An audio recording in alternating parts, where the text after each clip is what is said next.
Ya, te retomo, muchacho. Mire, las economías, obviamente la gran mayoría de economías utilizan un modelo económico que se llama el modelo neoliberal o el modelo capitalista. Dicha situación implica que los consumidores, nosotros como agentes económicos, tenemos la libertad de elegir. Y como ustedes de pronto ya saben, en una economía de mercado interactúa dos fuerzas que permiten que el mercado trabaje, que es la oferta y la demanda. A medida que las economías gradualmente en el tiempo se insertan, por así decirlo, en unos niveles mayores de integración comercial, pues eso conlleva obviamente una alta vinculación comercial y con ello un uso del dinero en el tiempo. Anteriormente, las economías eran muy cerradas, es decir, que la vinculación comercial con otras economías era muy incipiente, ¿ya? Recuerden que para irlo contextualizando, ¿no? Porque es importante poder enseñar o transmitir o comunicar una asignatura, pero en contexto. Entonces los va a comenzar a contextualizar. Las economías o son cerradas o son abiertas. En ese orden de ideas, cuando las economías a principios de 1900 eran muy cerradas, lo que implicaba que vinculaciones comerciales con otros países era muy incipiente. Entonces, un país que representaba en ese tiempo a un sistema económico que se le conoce como una economía centralmente planificada era en ese tiempo la Unión Soviética. Y la economía que representaba económicamente un modelo económico capitalista, pues obviamente la economía estadounidense. A principios de 1900, entonces recuerden que llegó la Gran Depresión económica en los Estados Unidos, porque en los años 20, los Estados Unidos estaba presentando un gran auge económico, principalmente por el nacimiento de muchas industrias. Una de esas industrias muy representativas era la industria Ford, la industria obviamente que produce los carros Ford. En ese tiempo había alta generación de empleo. Se comenzó a desarrollar un nuevo sector en la economía, que era el sector industrial.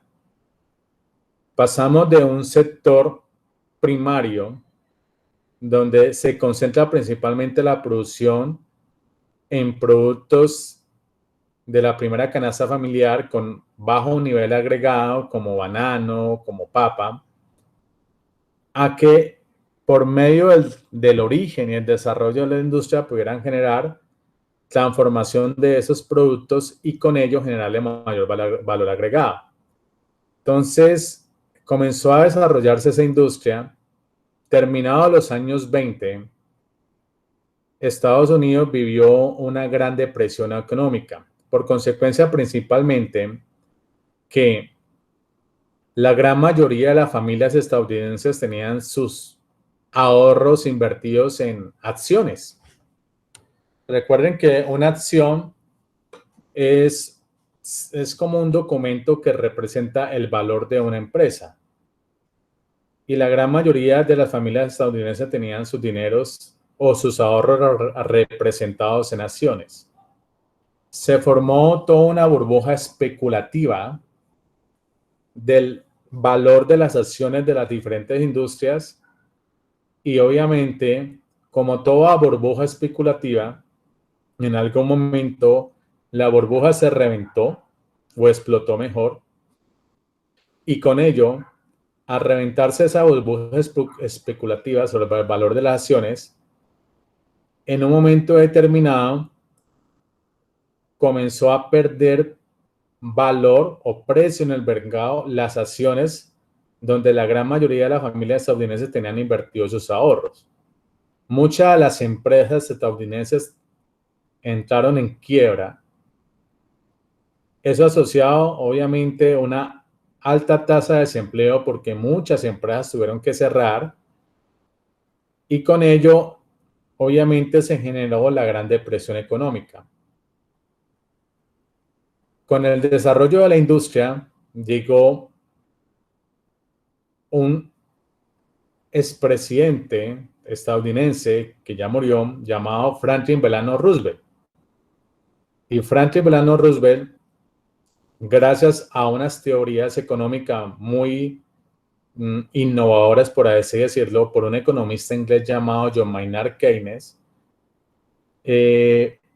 prácticamente la economía se volvió a reactivar por consecuencia que el Estado comenzó a intervenir en la actividad económica, realizando gasto público y reducción de impuestos, es decir, impulsaba aquellos sectores que eran altos generadores de mano de obra no calificada, como la construcción y el agro.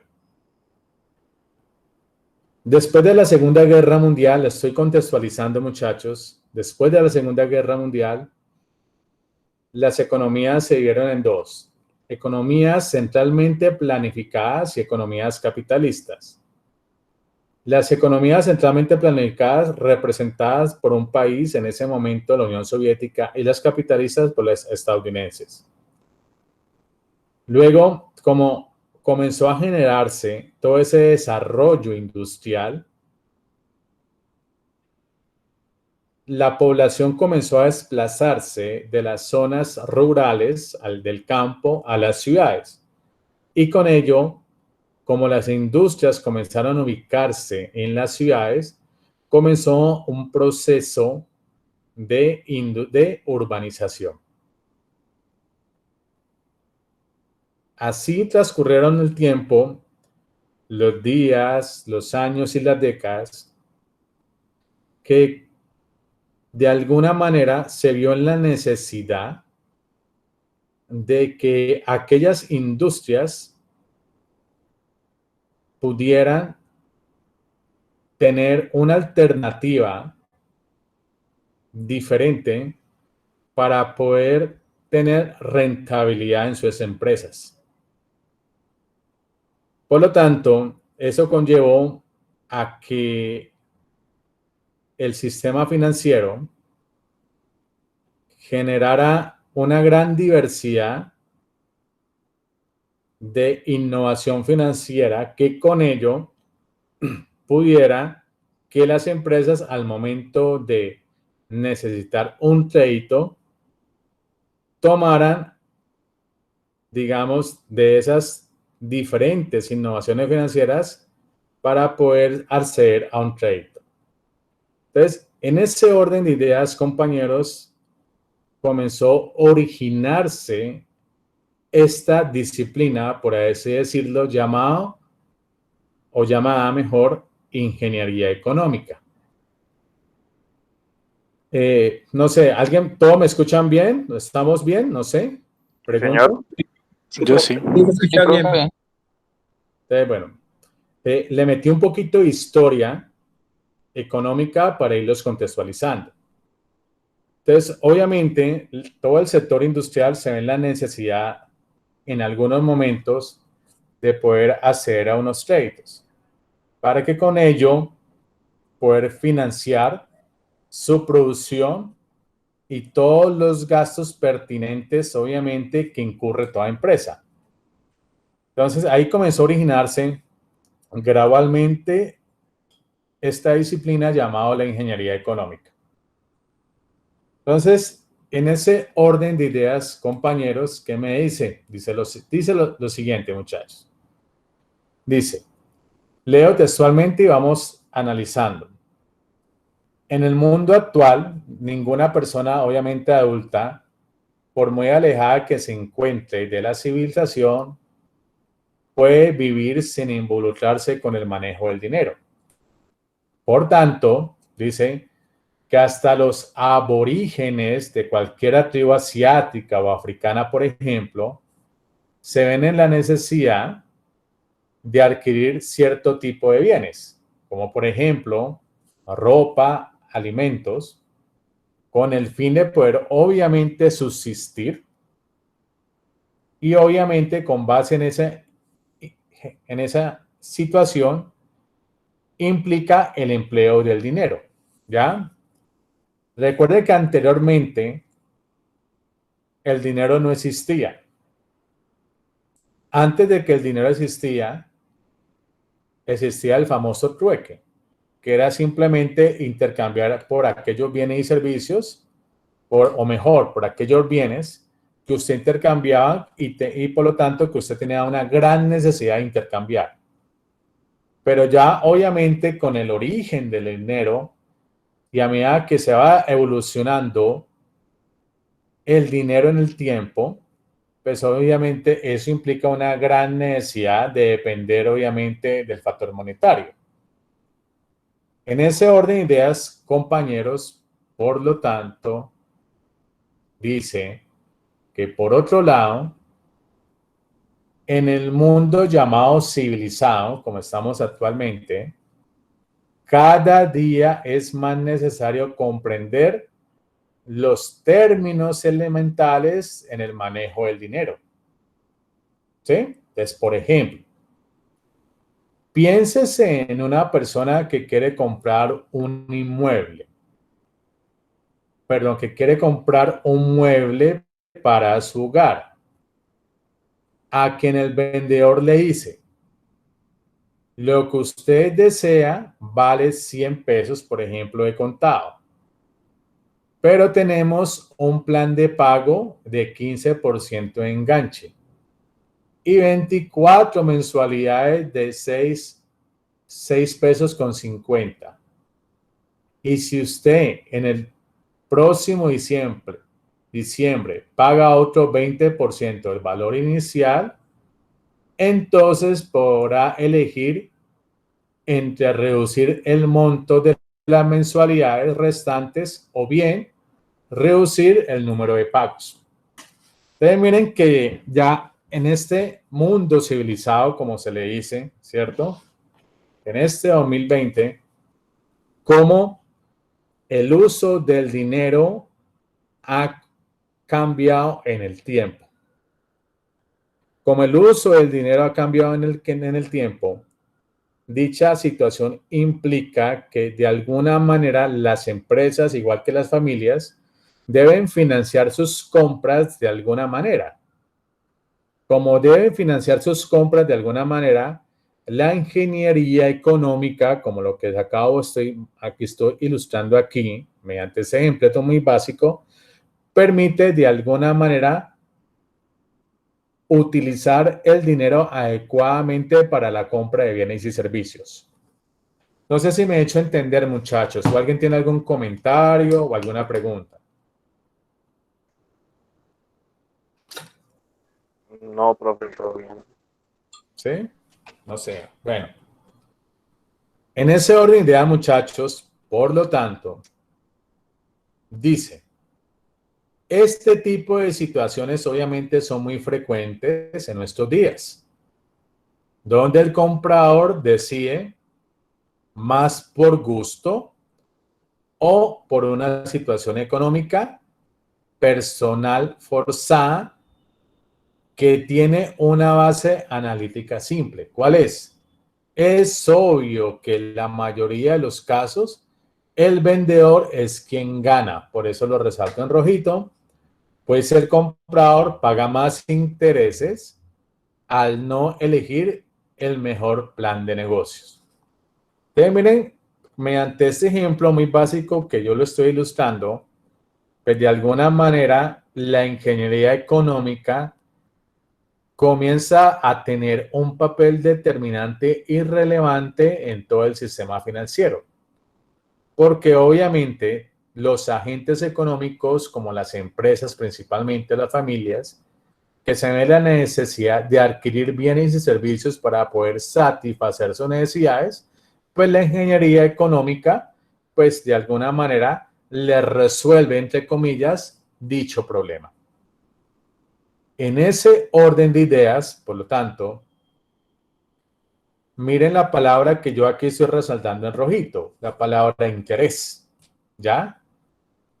Obviamente, todo favor que se haga en el sistema financiero, como cuando usted se acerca al sistema financiero a tramitar un préstamo, pues por lo tanto, si el sistema financiero le va a prestar obviamente cierta cantidad de dinero por el favor de prestarle cierta cantidad de dinero, le cobra un interés.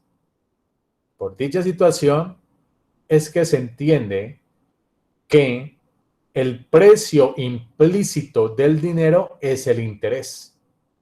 ¿Ya?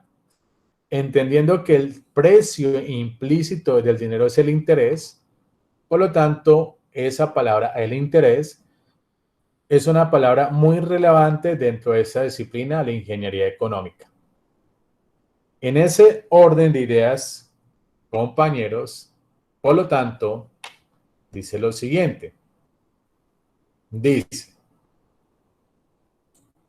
en situaciones más serias, la mayoría de los profesionales de cualquier rama de la administración y la ingeniería se enfrentan en su trabajo a situaciones en las cuales tienen que tomar, obviamente, decisiones que generalmente están asociadas al dinero.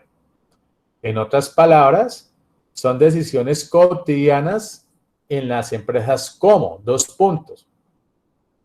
¿En qué tipo de decisiones, por ejemplo, las empresas se enfrentan todos los días comúnmente? ¿Aumento de personal eventual o las empresas se enfrentan a pagar turnos extras?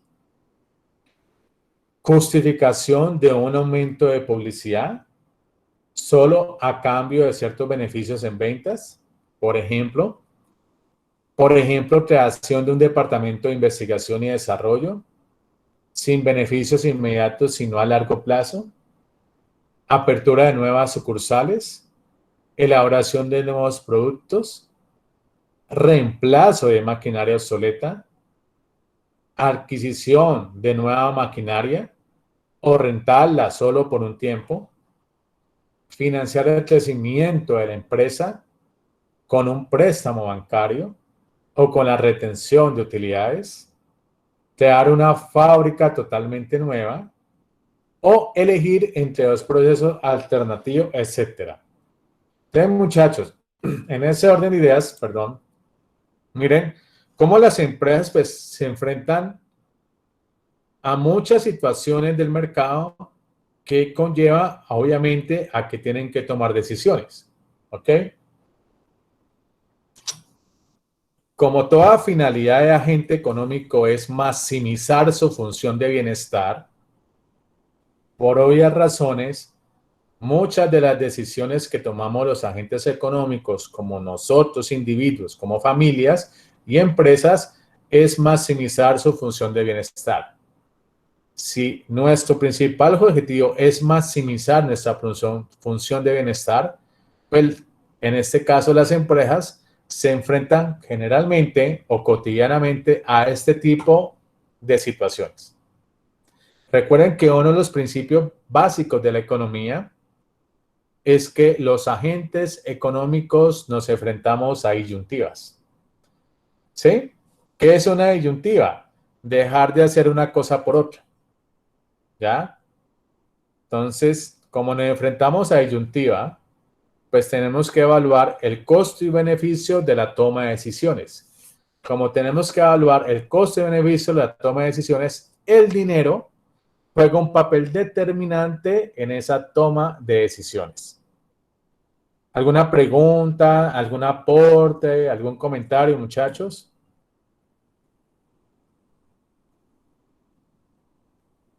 Hola. No, no, señor.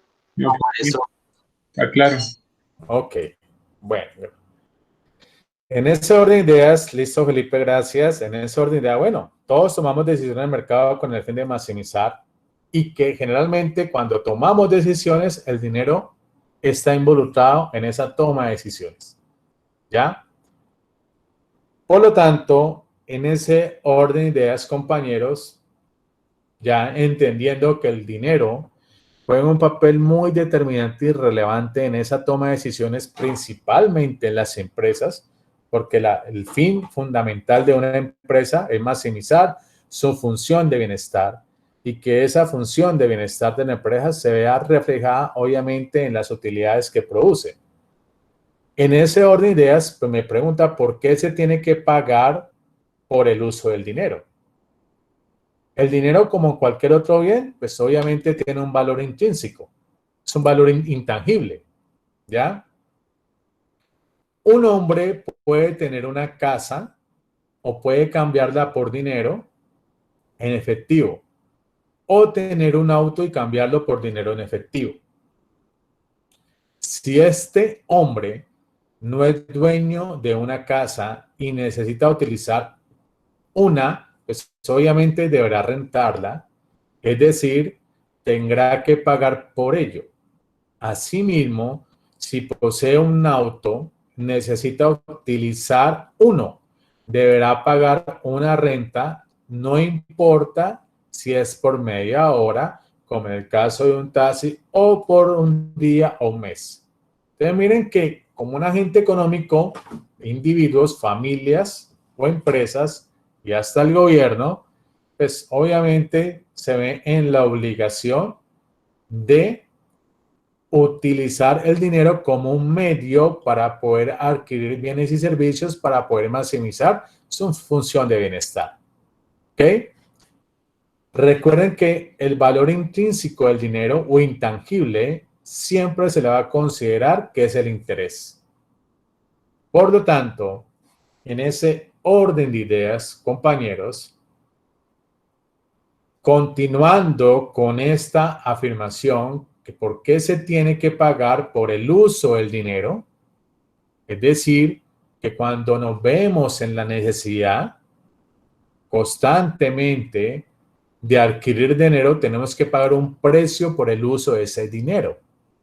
En general, se puede decir que el uso de bienes ajenos con valor intrínseco implica necesariamente un pago por ese uso. Al contrario, si nadie utiliza esos bienes, su propietario no tendrá ganancia alguna. Tal inactividad sería igual a tener, por ejemplo, un taxi sin circular o guardar dinero debajo del colchón. Entonces miren que de alguna manera ya vamos entendiendo poco a poco de qué se trata esta asignatura o cómo se comprende, cómo está compuesta mejor esta asignatura de ingeniería económica.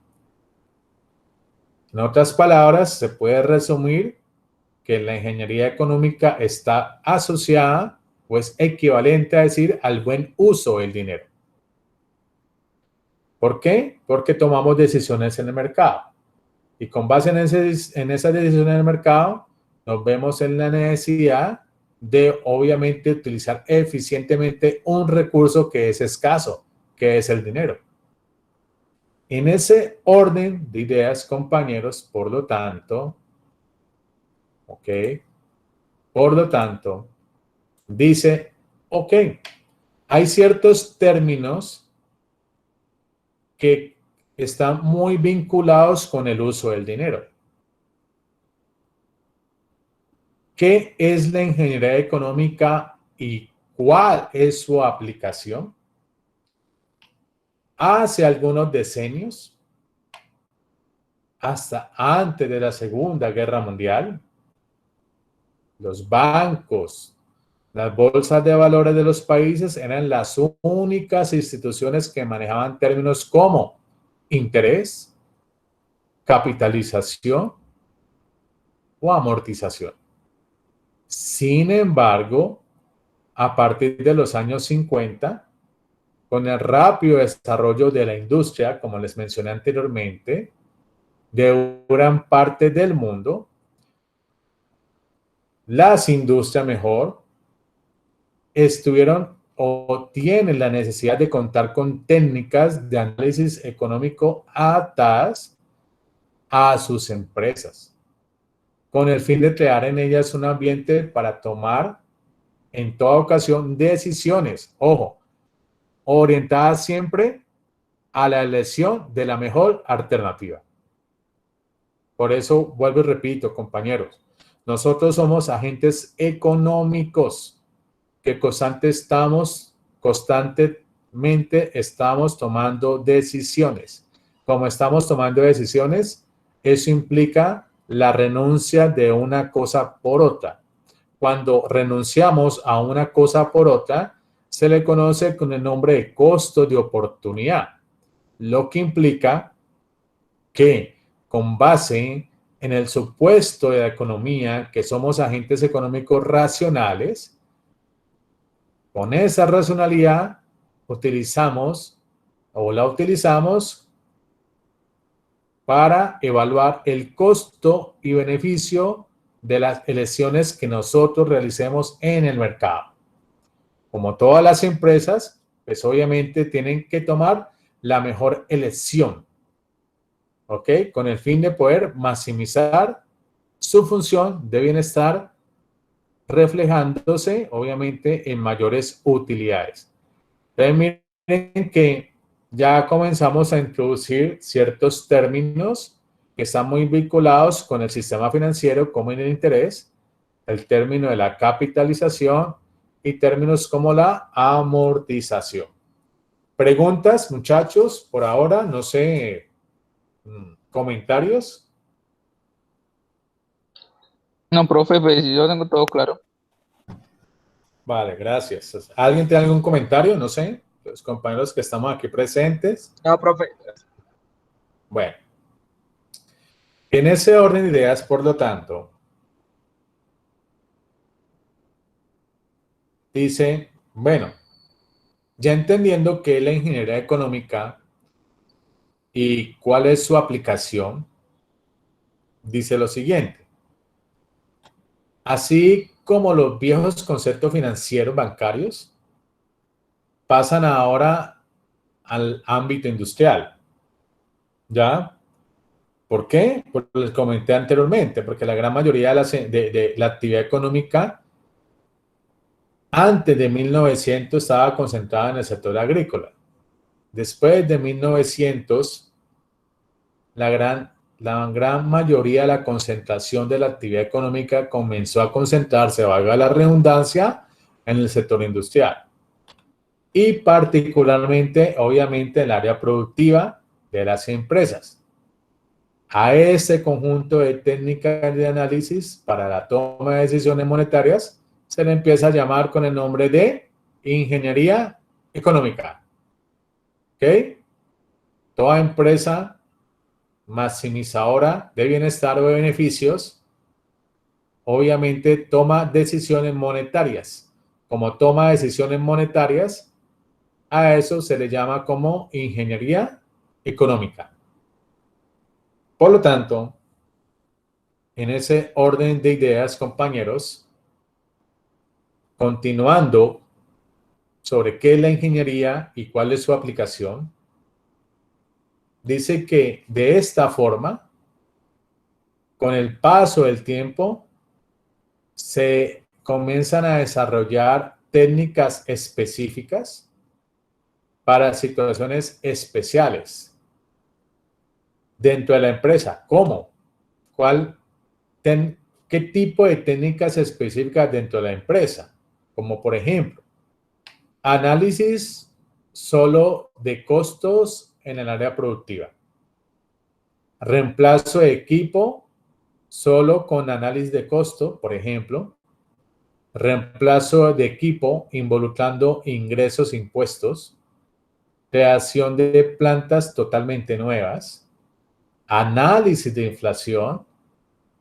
Toma de decisiones económicas bajo riesgo, etc.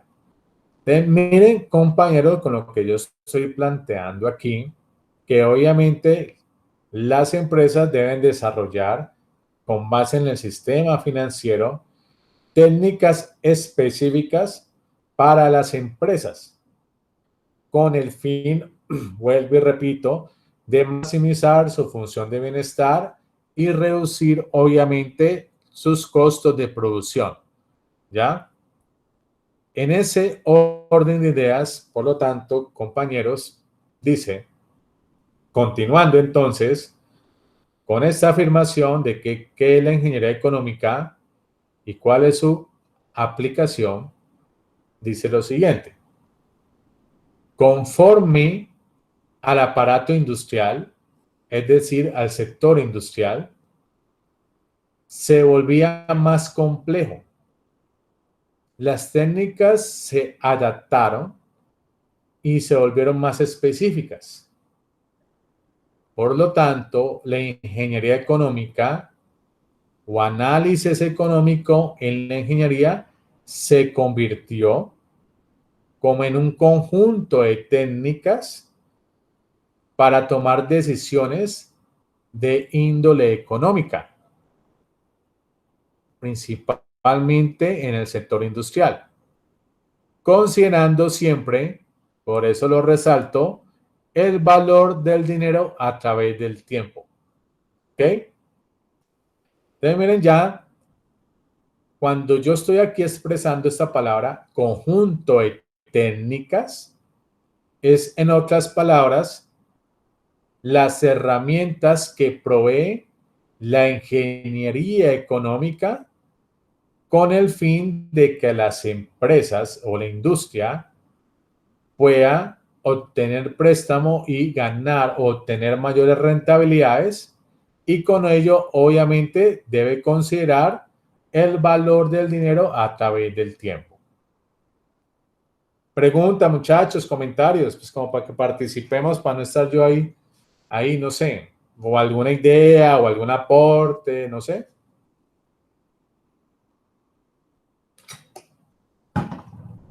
No, profesor, está muy claro. Bueno, o sea, la idea es bueno, estamos en la parte teórica, ¿no, muchachos? Y de alguna manera, pues es importante tener, gracias, Felipe, es importante tener muy bien contextualizado los conceptos teóricos y esos conceptos teóricos asociarlos a ejemplos de la vida cotidiana para que ya utilizar esas herramientas de la matemática financiera para poder entender de todas las alternativas que podemos financiarnos, cuál es la mejor, ¿sí? Es básicamente de lo que se trata esta asignatura de ingeniería económica. Por lo tanto, en ese orden de ideas, dice la pregunta, y ahí se lo estoy resaltando, ¿cuál creen que es el principal factor de por qué cambia el valor del dinero en el tiempo? Por la inflación. Efectivamente. Es el principal factor de por qué el valor del dinero cambia en el tiempo. ¿Ya?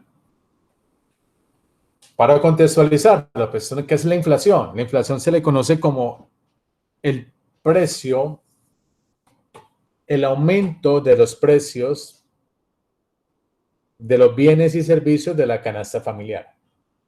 ¿Ya? Como ustedes lo han detectado en su vida cotidiana, el nivel de precios de la economía gradualmente en el tiempo tiende a aumentar. ¿Ya? Como gradualmente tiende a aumentar, eso implica que el valor del dinero, obviamente, en el tiempo cambia. La inflación puede aumentar por vías de la demanda o por vías de la oferta. Cuando la inflación generalmente en los países ha aumentado por vías de la demanda, está asociado a la cantidad de dinero que circula en la economía. En otras palabras, si hay mucho dinero circulando en la economía representado en monedas y en billetes, pues los precios de los bienes y servicios tienden a aumentar. Igualmente, la inflación puede aumentar por vía de la oferta. Es decir, que cuando la inflación aumenta por vía de la oferta es porque aquellos factores de producción que las empresas utilizan y deben pagar un precio por la utilización de esos factores de producción, y si hay una escasez de esos factores de producción, por lo tanto, dicha situación se ve reflejada en un aumento de los costos de producción de las empresas, lo que genera obviamente un efecto inflacionario. Cuando estoy expresándome con la palabra factores de producción, hay muchos factores de producción, pero la teoría económica utiliza modelos económicos para poder simplificar la realidad. Por lo tanto, los principales factores de producción que considera la teoría económica son 4. Uno es la tierra, otro es la mano de obra, otro factor es la tecnología y otro factor de producción es el capital. Entonces, dependiendo de lo que se vaya a producir, se utiliza un factor de producción de mayor a menor. Entonces, por ejemplo, muchachos, si yo quiero producir papa, ¿cuál sería el factor de producción que debo utilizar de manera intensiva? De los que estoy planteando. Terreno. La tierra. Luego, El lugar. Y mano de obra. Los Y mano de trabajadores. obra. Mano de obra. mano de obra. Tercero, El capital. Capital. capital. Y por último, tecnología. Tecnología. Si yo voy a producir portátiles, ¿cuál sería el factor de producción que tengo que utilizar de manera intensiva? Tecnología. Tecnología. Tecnología. Capital. Segundo, Capital. Mano de obra. mano de obra. Y por último, Tierra. la tierra, porque no se necesita de grandes extensiones de tierra para producir un computador, ¿ya? Entonces, las empresas obviamente deben pagar un precio por la utilización de esos factores de producción, ¿ya? Y algunos factores de producción son escasos. O hay situaciones económicas que, valga la redundancia, la economía no puede controlar y genera efectos inflacionarios por vía de la oferta, como por ejemplo una sequía, lo que se le conoce como el fenómeno del Niño. Cuando hay una sequía, dicha situación genera una reducción en la producción de bienes agrícolas, lo cual genera escasez, y obviamente todo lo que es escaso se valora mucho y genera efectos inflacionarios. Por eso es que la inflación juega un papel determinante sobre el valor del dinero en el tiempo. Dice lo siguiente, muchachos: ningún país en el mundo está excepto de la inflación. La inflación nos afecta a todos, ya sea que tenga un valor bajo, por ejemplo, una inflación entre el 2 y el 5%, que generalmente este tipo de inflaciones entre el 2 y el 5% se observa generalmente en los países desarrollados, o inflaciones por encima del 1000%. Ya cuando las inflaciones están por encima del 1000%, generalmente esas inflaciones del 1000% se observan mucho en los países de América del Sur. ¿Ya? Como cuando uno observaba, ya no volvió a observar, ya muy poco, que era tanta la devaluación del bolívar por consecuencia de la alta inflación en dicho país, que el precio del bolívar tendía a cero. Como tendía a cero, pues era una moneda o una unidad de cuenta que no tenía ningún valor en el mercado. Y como ya no tenía ningún valor en el mercado, pues obviamente los venezolanos en nuestra tierra, ¿qué hacía con esos bolívares?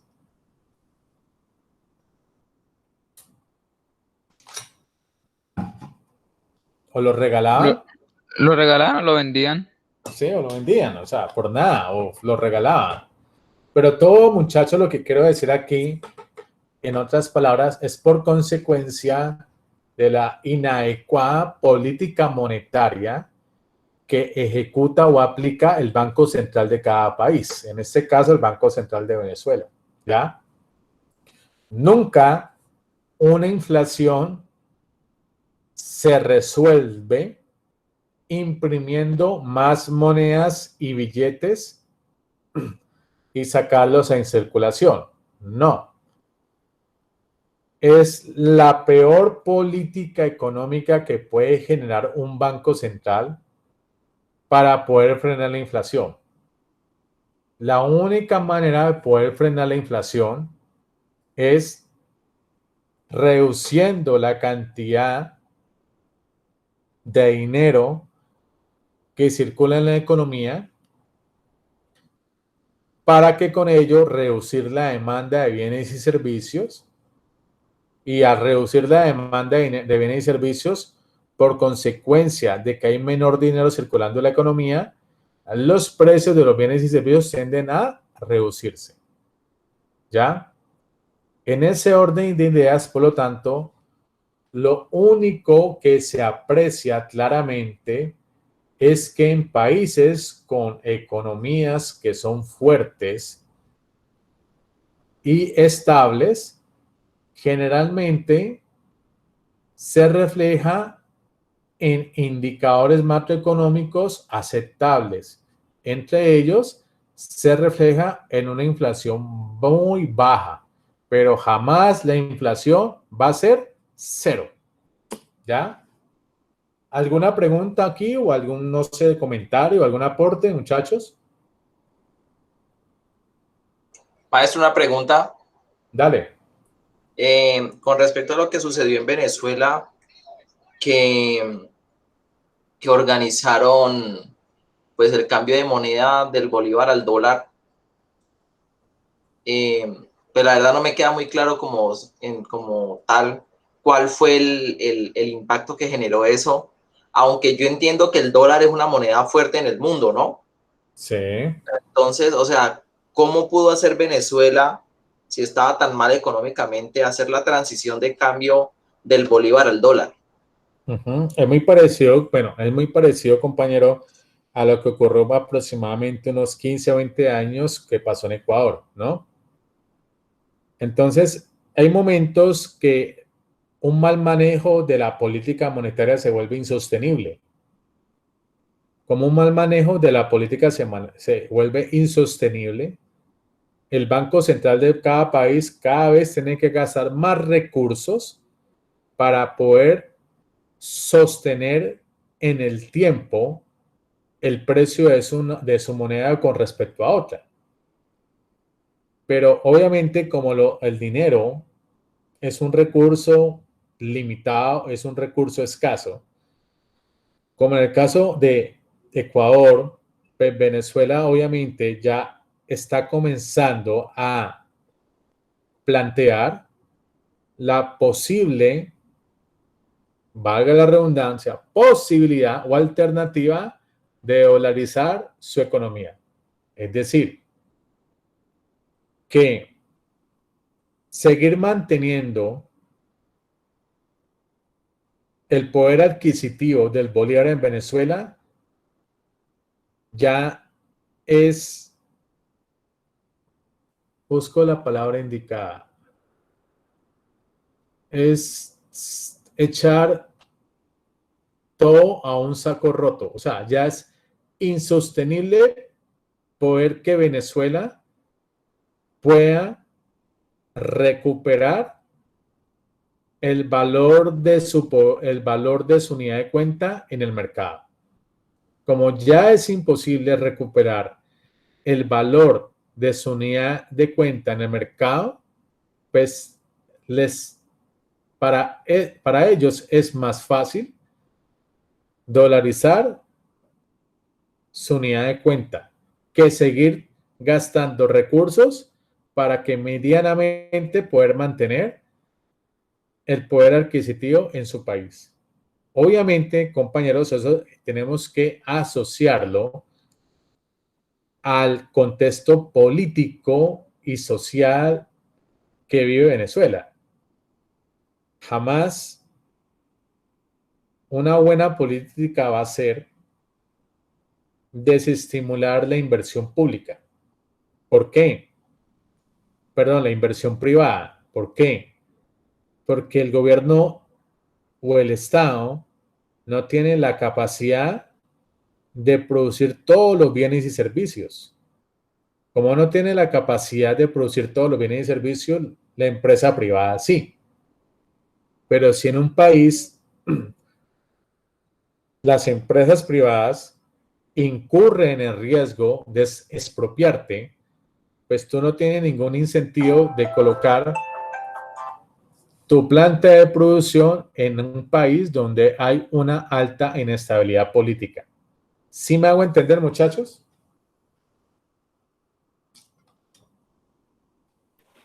Sí. Sí, profe. Bueno, Maestro. entonces, a lo que acabo de plantear, tenemos que añadirle esa inestabilidad política. ¿Ya? Entonces, si tú no permites el fácil ingreso de la inversión privada, pues le vas a añadir un nuevo ladrillo a la escasez. Y como le añades un nuevo ladrillo a esa pared, pues obviamente eso genera un efecto inflacionario. ¿Ya? Y eso repercute a que obviamente las familias, que son las que se ven más afectadas, pues que el salario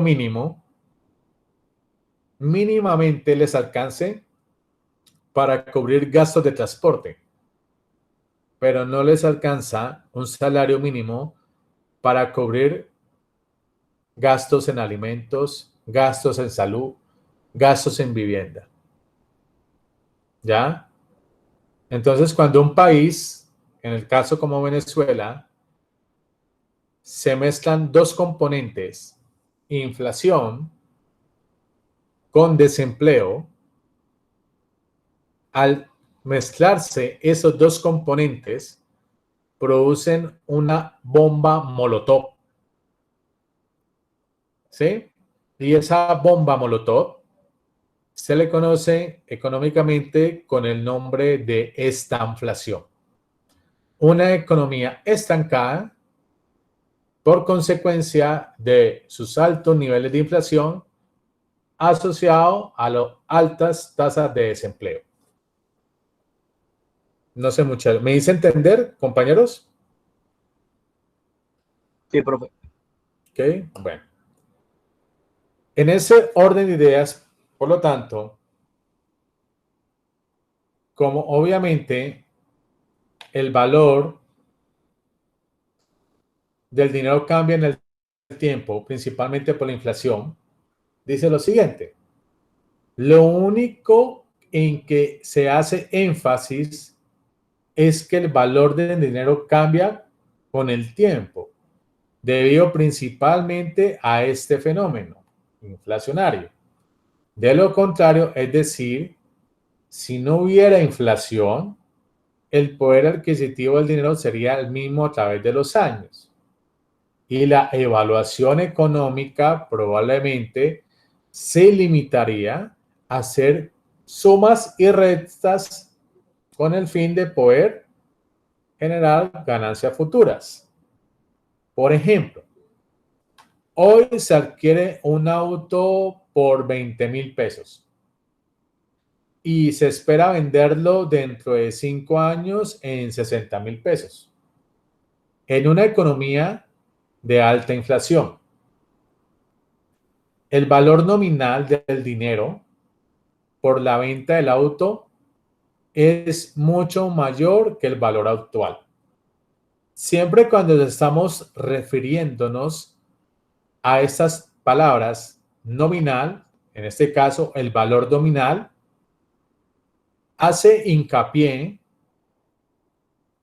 a que el valor de los bienes y servicios cambia en el tiempo por consecuencia de la inflación. Es decir, que los precios de los bienes y servicios tienden a cambiar año a año, ¿ya? Y como tiende a cambiar año a año, es muy altamente probable que como agentes económicos racionales y especulativos, especulemos que el valor de ese auto va a ser mucho mayor en 5 años que en el valor actual. Sin embargo, dadas las tasas de inflación que se tendrán en los próximos 5 años, el valor de 60.000 pesos traído o calculado a su equivalente al día de hoy resulta mucho más bajo que 20.000 pesos. ¿Por qué? Porque obviamente el comportamiento de la inflación al día de hoy va a ser muy diferente al comportamiento de la inflación en 5 años.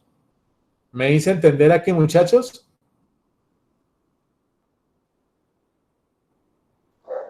Sí, señor. No, la verdad no entendí esa última parte, profesor. Yo tampoco, profe, la última parte. Tú tienes la percepción de que quieres vender un carro al día de hoy, ¿sí? Y Correcto. adquieres ese auto al día de hoy por un valor de 20.000 pesos y quieres venderlo en 5 años en 60.000 pesos. ¿Por qué? ¿Por qué incrementas el valor del auto de 20.000 a 60.000 pesos en 5 años? Porque percibes como agente económico racional que el valor de ese carro en 5 años se va a incrementar por consecuencia de la inflación. ¿Estamos ahí? ¿Bien? Sí, profe. Como Ya. piensas como agente económico racional que el valor de ese auto que adquiriste hoy por 20.000 pesos y lo quieres vender en 5 años en 60.000 pesos, de alguna manera también necesitas saber cuál es el valor de ese auto llevándolo al día de hoy. Y es muy altamente, obviamente, altamente probable que si necesitas saber el valor de ese auto al día de hoy, es muy altamente probable que el valor de ese auto sea mucho más bajo al día de hoy. ¿Por qué? Porque como somos agentes económicos racionales, especulamos. Utilizamos la especulación, pero no quiere decir que con base en esa especulación, como agentes económicos racionales, verdaderamente ocurra lo que tú tienes proyectado. ¿Sí me hago entender ahí? No sé, muchachos. Sí, señor, es como Sí, profe. estudiar en proporción cuánto va subiendo con el tiempo o cuánto va bajando. ¿El qué, perdón, compañero? ¿Me repites, por favor? O sea, es como tratar de predecir si va a subir, va a bajar, dependiendo del estudio que uno haga. Efectivamente, ¿ya? Pero generalmente, como somos, gracias por el reporte, como somos agentes económicos especulativos, especulamos que el valor de ese bien en 5 años se va a incrementar.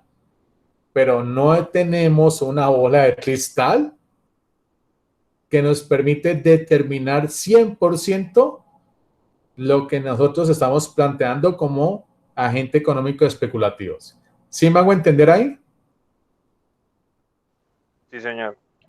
Sí, profe, pero sí podemos, no a tan largo plazo, pero sí de pronto con algún estudio que se haga en el mercado, sí se puede hacer con algunos meses de anticipación, ¿no? Claro, claro. Entonces, por eso utilizas muchas herramientas que están asociadas a las proyecciones económicas. ¿Ya? Y entonces las proyecciones económicas lo que te permite es como tener esa bola de cristal, por así decirlo, para por poder tener una aproximación del comportamiento de algunos bienes y servicios en un mediano o largo plazo. ¿Me hice entender ahí? Sí, profe. ¿Sí? Sí, profe. Bueno, por lo tanto, en ese orden de ideas, muchachos, dice lo siguiente. Por eso dice que ese es un fenómeno de ¿qué? De ilusión monetaria. ¿Sí? Somos especulativos.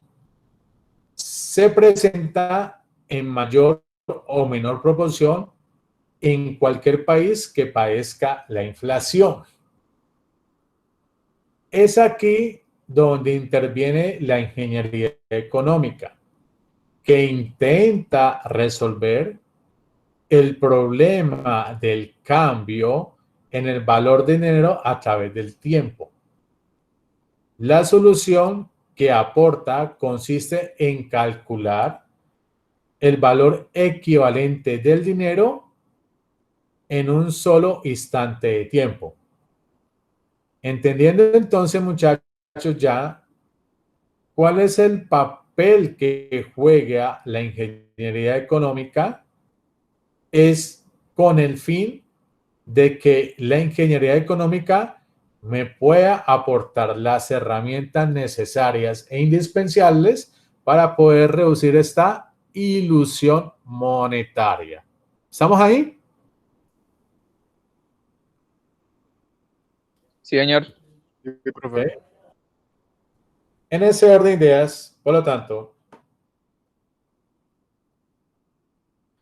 parece claro que en tanto se cuente con las técnicas analíticas adecuadas y se pueda comparar el poder adquisitivo real del dinero en determinados instantes del tiempo. ¿Sí? Se estará capacitado para tomar mejores decisiones económicas. Esta es la ayuda que presta la ingeniería económica, principalmente para los administradores de negocio. En resumen, primero, en un mundo cada vez más competitivo, que esa es la esencia de una economía de mercado, la competencia, en el ámbito, obviamente, de los negocios, es necesario la ingeniería económica por dos razones fundamentales. Primera, proporciona las herramientas analíticas para tomar mejores decisiones económicas. Segunda y última, esto se logra al comparar las cantidades de dinero que se tienen en diferentes periodos de tiempo a su valor equivalente en un solo uso instante del tiempo. Es decir, o en otras palabras, toda su teoría está basada en la consideración de que el valor del dinero cambia a través del tiempo.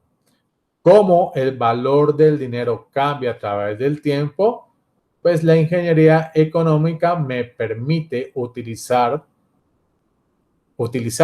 mediante sus herramientas para que con base en ello pueda tomar la mejor decisión en el mercado. Pregunta, muchachos, dudas, no sé.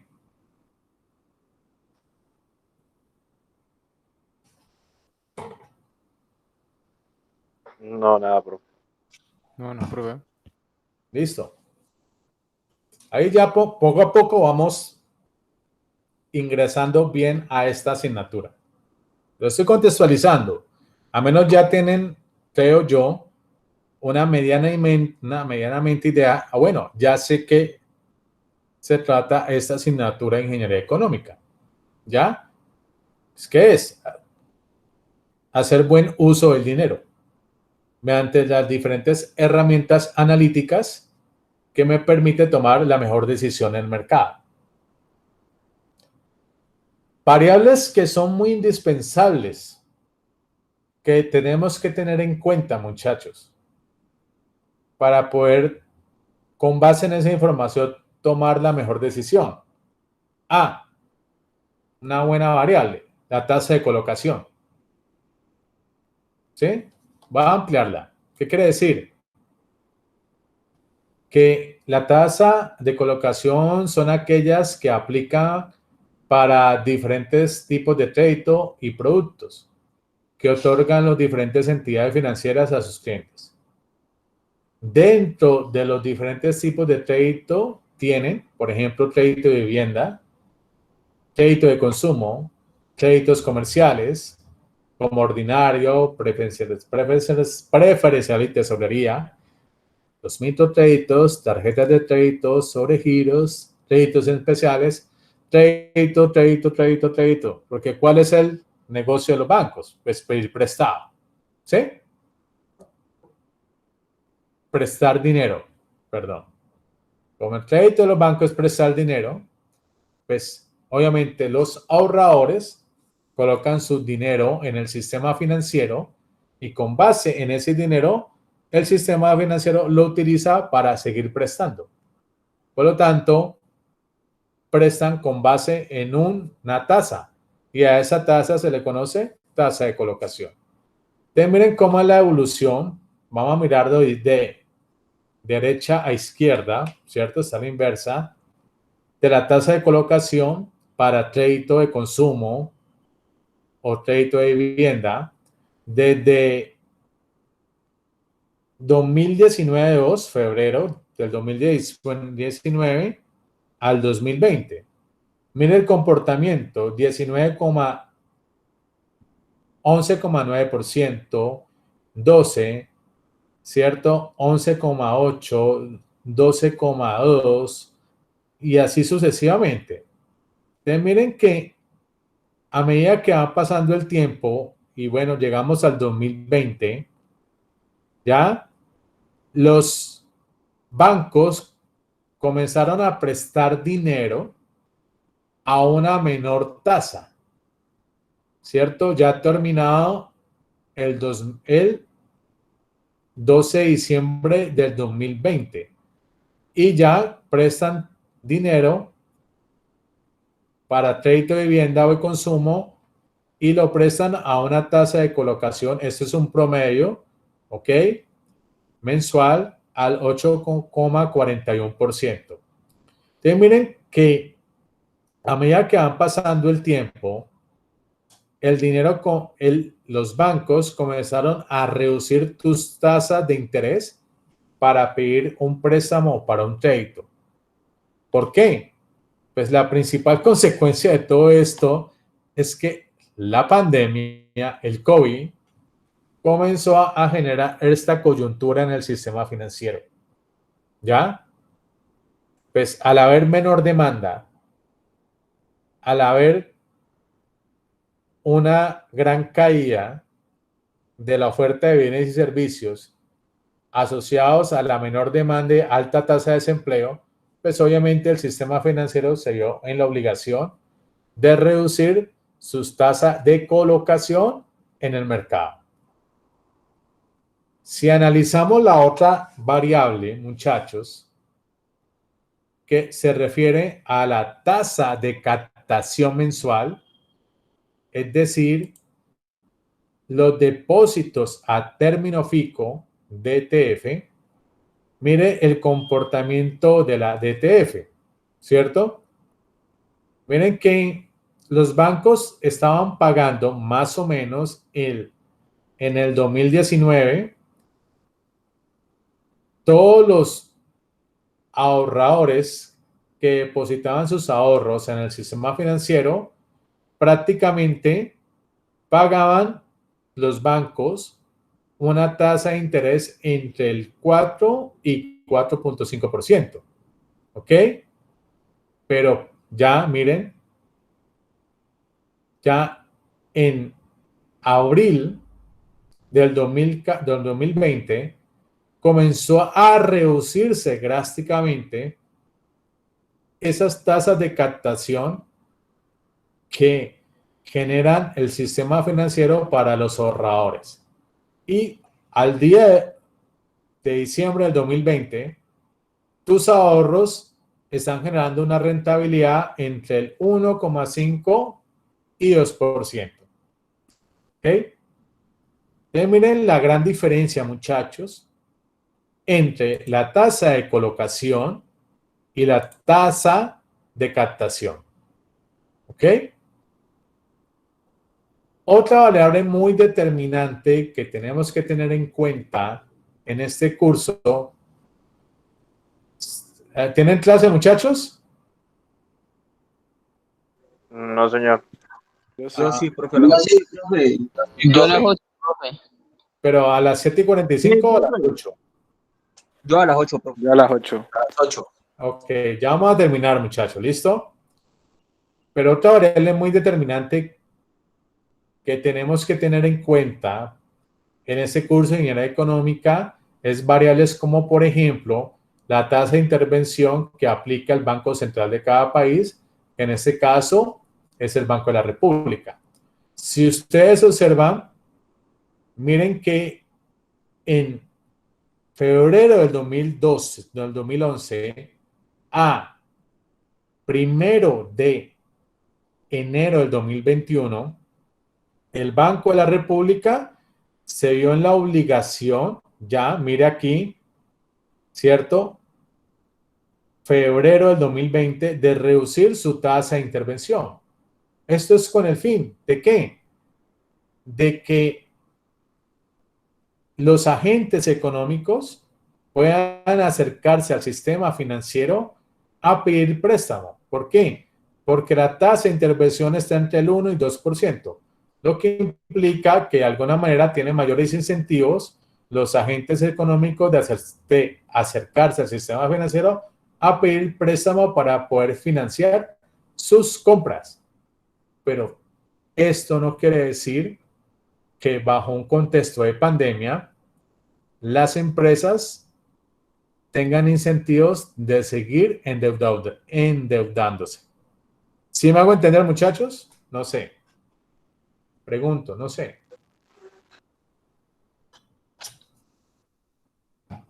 No, profe.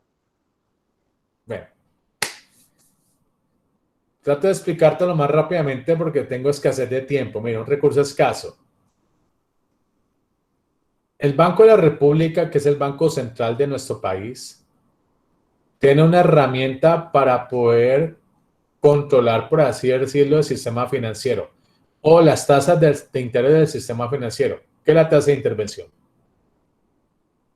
Al haber una caída en la demanda y con ello una caída en la oferta asociada a altas tasas de desempleo, el Banco de la República tiene que de alguna manera contribuir a la reactivación económica. ¿Cómo contribuye el Banco de la República a la reactivación económica? Reduciendo las tasas de intervención. Lo que implica que al reducir las tasas de intervención, ya entre el 1 y 2%, el sistema financiero o la banca comercial prestan dinero a una tasa de interés no por encima del 2%. ¿Con qué fin? De poder incentivar de que los agentes económicos pidan crédito para poder financiar sus compras. Igualmente pidan crédito de consumo o para vivienda. Eso es con el fin de poder, en lo posible, que con ello contribuya a la reactivación de la economía. En otras palabras, que el costo del crédito sea lo más barato posible. ¿Sí me hago entender? Sí, sí, profe.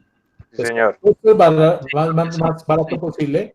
Tú como empresario tienes mayores incentivos de acercarte al sistema financiero a pedir préstamo porque el costo del crédito es muy barato. Pero el problema de cuál es? Estamos en una situación de pandemia. Alta incertidumbre.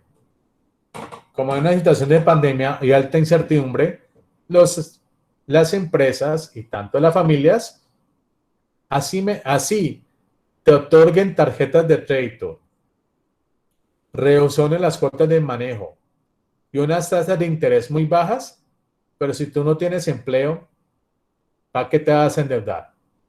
Si las empresas pararon su producción, ¿para qué se van a endeudar? ¿Me hago entender? Sí, profe. Sí, ¿Seguro? Sí, señor.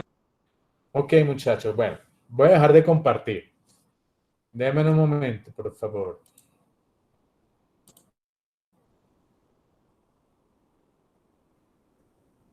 Por último, muchachos, esto ahorita lo subo a la plataforma Q10. ¿Qué es?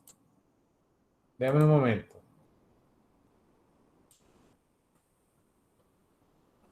Ya les va a cargar, ya les va a cargar, ya les va a cargar. Déjenme un momento. Paciencia, paciencia. Ya va a cargar. Listo. Es un pequeño taller, muchachos. Este taller lo desarrollan en parejas y me lo entregan el próximo lunes y me lo envían a mi correo. Entonces, por ejemplo, pregunto, esto es con el fin de poder fortalecer lo que vimos en la clase de hoy. Si usted tuviera una cantidad de dinero razonable, determine con argumentos válidos cuál sería el orden de su preferencia para invertirlo. Depósito en un banco suizo, compra de bienes raíces, instalar un negocio o comprar acciones en la bolsa de valores. Si usted va a tomar una decisión, pues obviamente tiene que tener muy buenos argumentos para tomar la mejor decisión. Suponga que usted ha trabajado para el gobierno durante 35 años y piensa retirarse. El gobierno le ofrece dos opciones.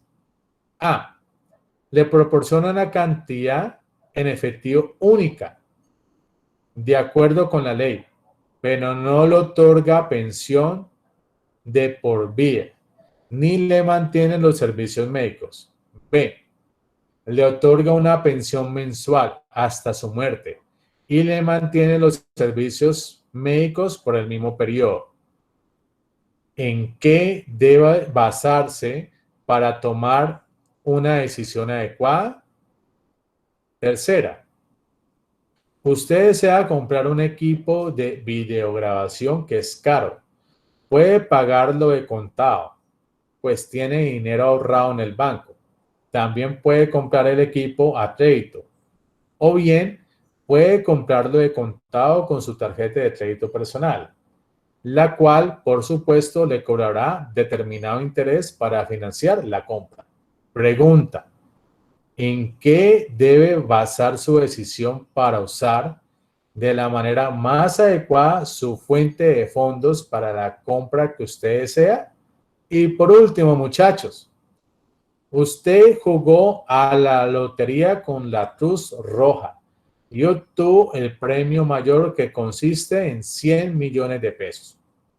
Si decide no gastar el dinero hasta dentro de 5 años, ¿qué factores debe analizar para decidir si mantiene los centenarios o si los cambia por dinero en efectivo y ahorra ese dinero en el banco? Entonces, muchachos, este pequeño taller en parejitas es con el fin de poder fortalecer lo que vimos en la clase de hoy.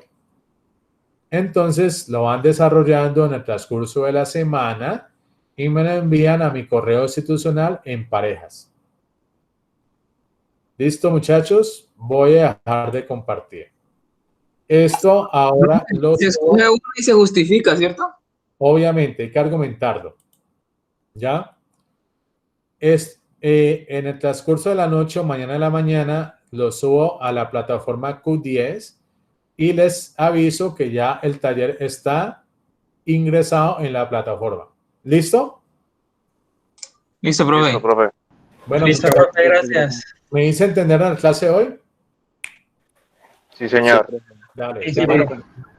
No siendo más, pues muchachos, muchas gracias por la asistencia y cualquier duda que tengan del taller, pues me envían un correo o utilizamos el grupo de WhatsApp. ¿Listo? Listo, profe. Listo, profe. No siendo más, Bien. gracias por la asistencia Muy bien. y nos vemos el lunes. Sí, profe. Bueno, gracias. Hasta luego. Chao, profe. Gracias. Hasta luego, profe. Hasta luego, hasta luego. Hasta Profe. luego. Chao. Hasta luego, profe.